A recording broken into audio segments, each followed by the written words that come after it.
The Democrats royally screwed themselves in 2016, partly because they backstabbed Bernie Sanders. So believe me when I tell you, they would never, ever do that again.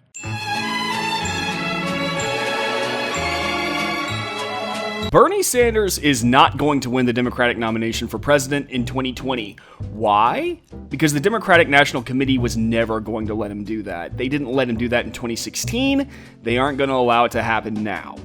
As you guys probably remember, and the Democrats apparently don't, the DNC actively worked against the Sanders campaign in favor of Hillary Clinton, which, how did that work out for them? The DNC even made a public apology to Sanders later on. So, are they a living example of Einstein's definition of insanity? Did I ever tell you the definition of insanity? Yeah, they are. Now, how do I know that, though? Because despite the fact that Sanders has retained steady popularity in second place and threatens to grow, the mainstream media is turning on him. Big time. The night of the last debate, CNN clearly sided with Warren the entire night.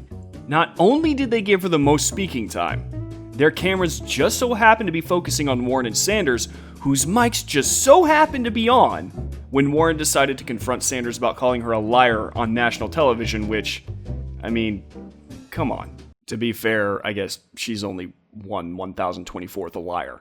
The fact is that Warren was backsliding in the polls pretty badly, and I think the DNC is manipulating things behind the scenes in order to prop her up. Now, Brandon, you might say, that sounds really tinfoil hat of you.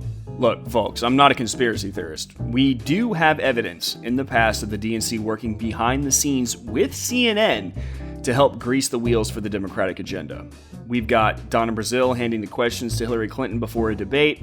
Thanks to WikiLeaks, we've got not one, but two emails from DNC Research Director Lauren Dillon asking her staff for questions to ask Senator Ted Cruz and Donald Trump on behalf of CNN. And we've even got better than that. Back in 2009, it came out that CNN's James Carville and Paul Begala and ABC's George Stephanopoulos had daily conversations with Barack Obama's chief of staff, Rahm Emanuel, to get the narrative of the day and all the talking points synced up. I think you get the idea at this point. The Democrats and the media work hand in hand. I don't think I really need to tell you that. It's pretty much a given at this point. In any case, I'm not sure CNN would have made what was a clear strike against Sanders through Warren available to the public unless the powers that be in the Democrat Party had allowed it. Now, here's the juicy part. NPR reported that during the 2016 general election, 1 in 10 people who voted for Sanders in the primary voted for Trump. Now, they tried to say that there was some intersecting beliefs that drove people to do that, but come on. Really? I remember Sanders voters being so angry at the DNC that they were jumping ship left and right, with many going to the Green Party and most going to the Libertarian Party to vote for Gary Johnson. And to say that this blew a chunk out of the Democrat Party's support would be an understatement. Salty Bernie bros and people who were disgusted by the DNC's Weasley moves against Sanders made people walk away. And they're doing it again!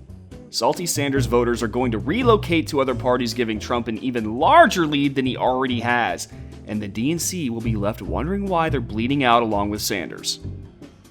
It's beautiful.